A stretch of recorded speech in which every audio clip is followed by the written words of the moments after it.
मिळालेलं नाही. मिळालं कोणाला? तर एका नेत्याच्या मुलाला मिळालं. कोकणातले नेते आहेत ते तुम्हाला सगळ्यांना माहिती आहे. आणि एक जे भाईजी का काय भाईजी म्हणतात त्यांच्या दिवाणजींना संधी मिळाली. त्यामुळे कुठे ना कुठेतरी त्यांनी हे जे काही नेते आहेत, काही प्रमाणात दादा त्यांच्यावर नाराज होते. अशाच नेत्यांना दुर्दैवाने जर आज ताकद दिली जात असेल, तर मग एक संदेश असा जातो की त्या पक्षामध्ये जे अध्यक्ष आहेत त्यांचं खूप चालतं असं नाही, पण ह्या इतर लोकांचंच जास्त चालतं. माझं मत आहे आज संघर्षाची खरी भूमिका घेण्याची जरूरत आहे. या अनुषंगाने भूमिका घेऊन लोकांच्या वतीने लढणं हे फार महत्वाचे, पण अनेक लोकांना सत्ता ही जास्त महत्वाची असं दिसतंय.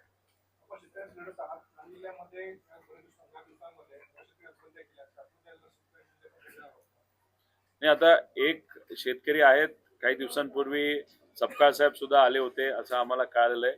आणि कुठल्याही शेतकऱ्याला आत्महत्या करू नये अशी आमची भावना आहे. काय झालंय की कर्जमाफी व्हावी अशी सगळ्यांची इच्छा आहे सरसकट. 2019ला कर्जमाफी झाली होती, त्यानंतर 6 वर्ष गेलेली आहेत. त्यात सोयाबीनला भाव मिळालेला नाही. आता जो वाढलाय, शेतकऱ्याच्या हातामध्ये सोयाबीन नाही, सगळे व्यापाऱ्यांच्या हातात आहे. कपाशीला भाव नाही, त्यानंतर इतरही पिकांना भाव नाही. याच्यात शेतकरी गेल्या 6 वर्षामध्ये अडचणीत आलेला आहे. खताच्या किमती वाढल्यात, त्यानंतर पेट्रोल डिझेल मिळत नाही, त्याच्याही किमती तिथं वाढलेल्या आहेत.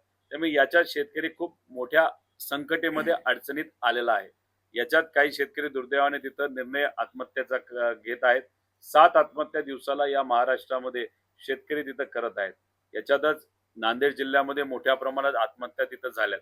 हे होत असताना, कर्जमाफी होत नसताना येणाऱ्या वर्षभरात पाऊस होणार आहे का?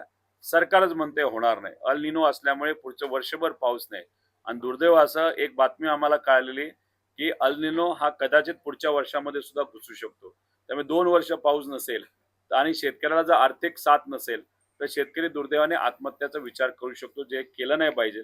त्यामुळे सर्व शेतकरी ज्यांनी तिथं आत्महत्या केली त्यांच्या परिवाराबरोबर आम्ही आहोत, पण कृपा करून विनंती आहे, कुणीही आत्महत्या करण्याचा विचार तिथं करू नये. आपला हक्क, कारण शेवटी पालकत्व कोण घेत असतं या राज्याचं? सरकार घेत असतं. सरकारची जबाबदारी प्रत्येक व्यक्तीला न्याय द्यायचा. जर सरकार आपल्याला न्याय देत नसेल, पालक तत्व घेणारा सरकार जर आपला न्याय देत नसेल, तर मग आपल्याला रस्त्यावर आपल्या हितासाठी लढावंच लागेल, उतरावंच लागेल. ती भूमिका घेणं जास्त उचित राहू शकतं.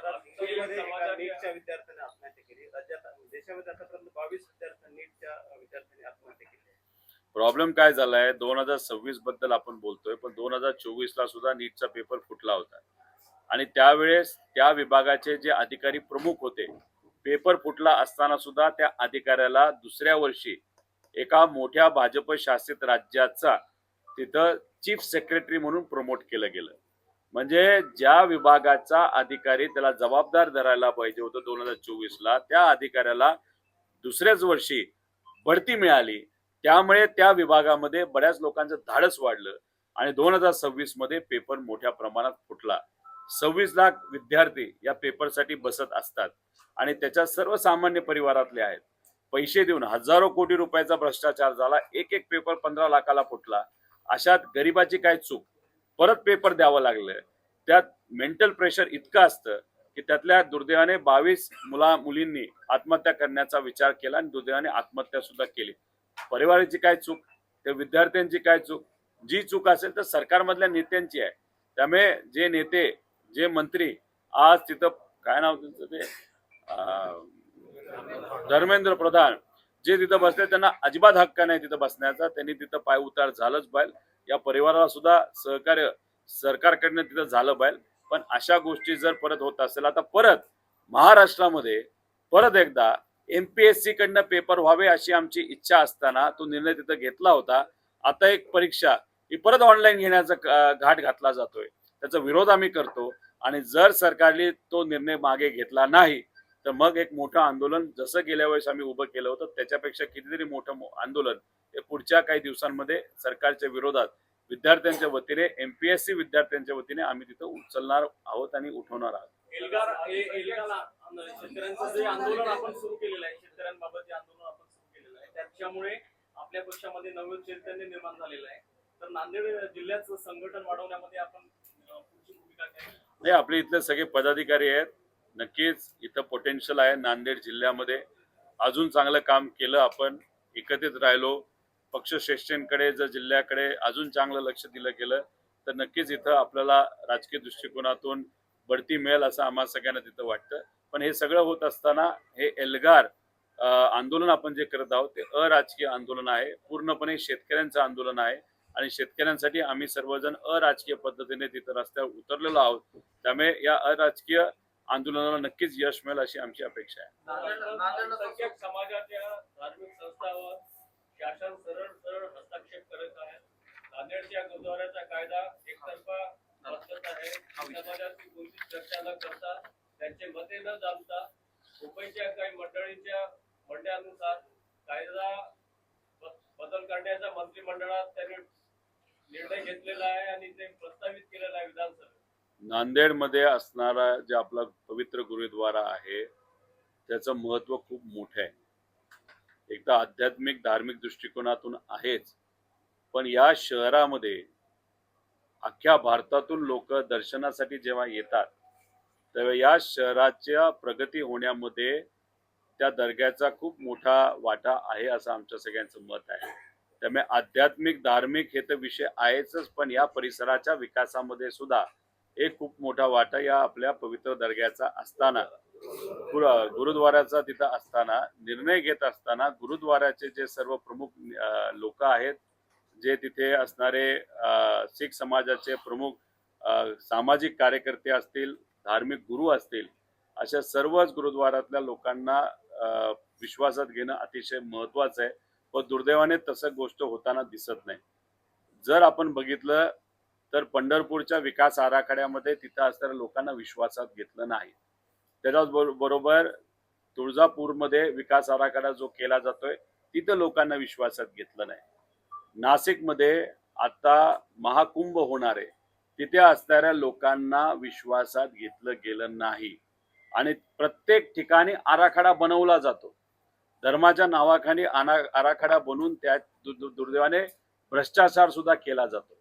त्यामुळे आमचं मत आहे की हा जो पवित्र गुरुद्वारा आहे तिथे असणाऱ्या धार्मिक गुरूंना विश्वासात घ्या.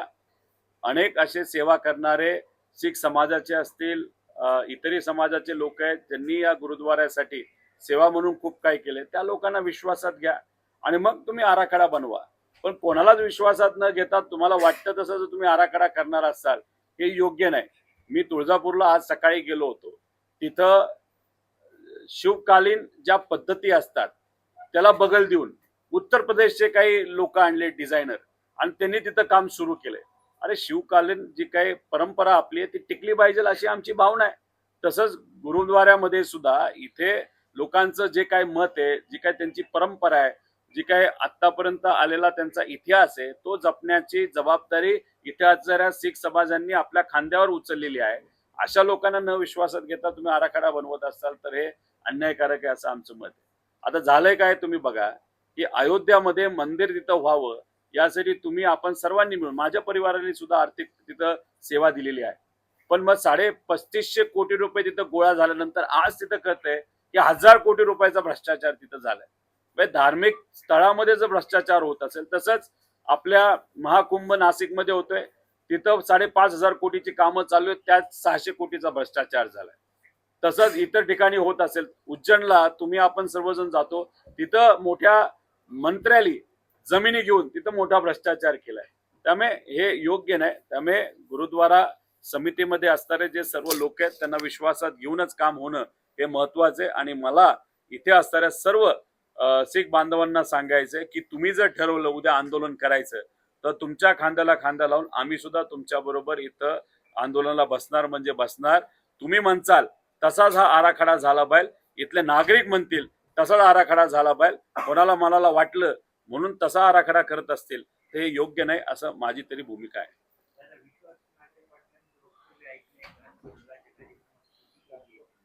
काय स्तुती केली?